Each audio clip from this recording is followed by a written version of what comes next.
বন্যা মোকাবিলায় অসম 11,000 কোটি টাকা থেকেও বেশি পাবে, বললেন হিমন্ত বিশ্ব শর্মা। রাজ্যের ক্রমাগত বন্যা সমস্যায় প্রয়োজন টেকসই দীর্ঘমেয়াদী দৃষ্টিভঙ্গি।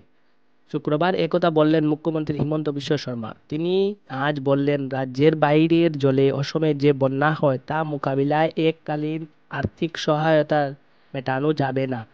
অসমে বন্যা সমস্যা জটিল বিষয়, এর সুসংহত সমাধান প্রয়োজন। আমরা উল্লেখযোগ্য পরিমাণে আর্থিক সহায়তা পেয়েছি, কিন্তু বন্যার সমস্যা যত দূর সম্ভব কম করার জন্য স্থায়ী চিন্তাভাবনা কৌশল গ্রহণ খুবই গুরুত্বপূর্ণ।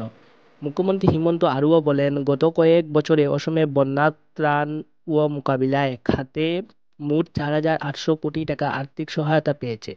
নিকট ভবিষ্যতে আরও আর্থিক সহায়তা মিলবে কেন্দ্রের তরফে। তিনি আজ স্পষ্টভাবে বুঝিয়ে দেন, বিহারের চেয়ে অনেক বেশি অর্থ পাবে অসম।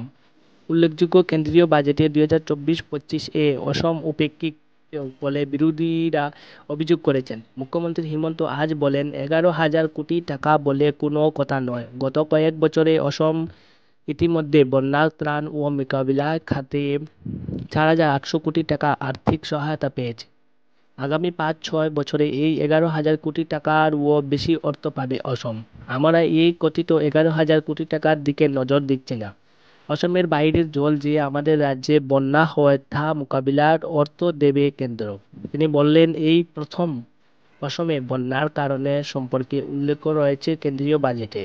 চীন, ভুটানের জলে অসমে যে বন্যা হয় এ কথা স্বীকার করেছে কেন্দ্রীয় সরকার। আর আগে এ কথা কখনো বলেননি কেন্দ্র।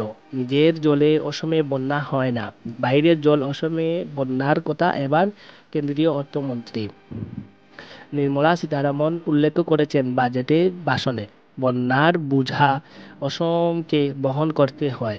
হেমন্ত বিশ্ব শর্মা বলেন, এ বছরের বাজেটে অসমে বন্যা প্রতিরোধে অর্থমন্ত্রী নির্মলা সীতারামনকে পৃথক প্রকল্প এবং অর্থ বরাদ্দ করেননি বলেই সংবাদ মাধ্যমে যে চর্চা চলেছে তার কোনো যুক্তি নেই।